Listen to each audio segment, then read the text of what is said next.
Take our lead, let's help you make your mark. Our goal is your satisfaction. Let us show you the way.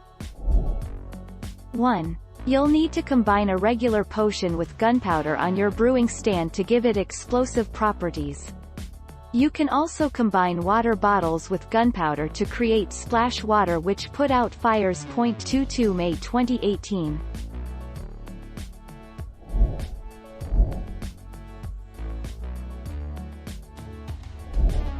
Take our lead.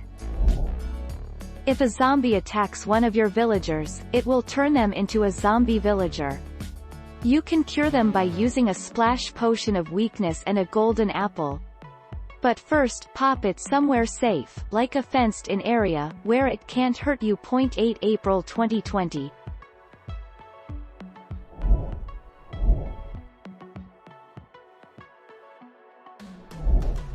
Take our lead.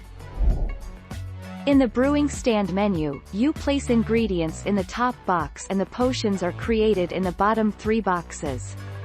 To make a potion of weakness, 130, you will need 1 water bottle and 1 fermented spider eye. Thank you for watching. Please subscribe and hit the bell notification.